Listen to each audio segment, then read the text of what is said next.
أكثر من الاستغفار. Bağışlanma dilemeyi çoxalt. Allah'tan istiğfar dilemeyi çoxalt. لقد كان النبي صلى الله عليه وسلم يكثر من الاستغفار.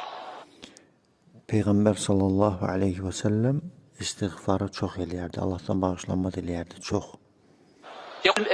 يقول ابن عمر كنا نعد للنبي صلى الله عليه وسلم في المجلس الواحد يستغفر الله عز وجل أكثر من 70 مرة. İbn Ömer radiyallahu anhuma deyir ki biz bir məclisdə sayırdıq ki Allah elçisi sallallahu aleyhi ve sellem bir məclisdə 70'den çox estağfirullah Allah'tan bağışlanma diləyirdi, istiğfar eləyirdi.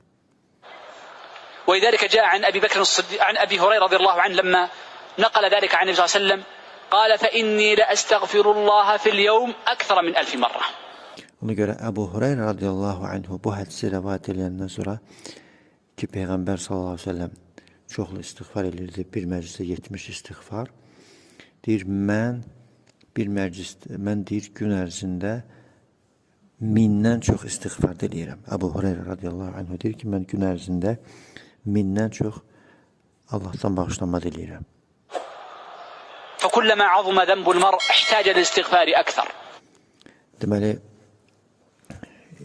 bir insanın günahı böyük olduqca, əzəmətli olduqca onun bağışlanma diləməyə ehtiyacı daha çoxdur, istiğfara ehtiyacı daha çoxdur. ونحن أحوج الناس للاستغفار. Və biz Allah'tan bağışlanma diləməyə ən çox ehtiyacı olan insanlarıq. Bizim ən çox ehtiyacımız istiğfaradır. وقد جاء عن عمر بن عبد العزيز رضي الله عنه أنه كان يكتب للأمصار في آخر رمضان اختموا رمضان بالاستغفار.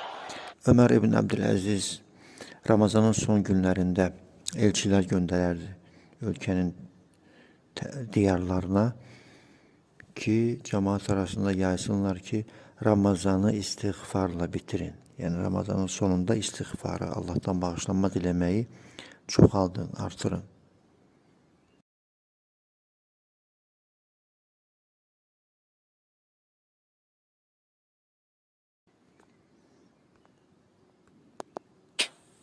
فدائما العبادات تستغفر الله يرحمنا. ودائما عقب الواجبات يكثر من الاستغفار. عقب الصلاة Daimən vacib ibadətlərdən sonra istiğfar var. Çoxlu istiğfar diləmək lazımdır. نستغفر. عقب الخروج من عرفة نستغفر. Namazlardan sonra Allah'tan bağışlanma diləyirik, istiğfar diləyirik. Arafadan çıxanda istiğfar diləyirik, Allah'tan bağışlanma diləyirik. عقب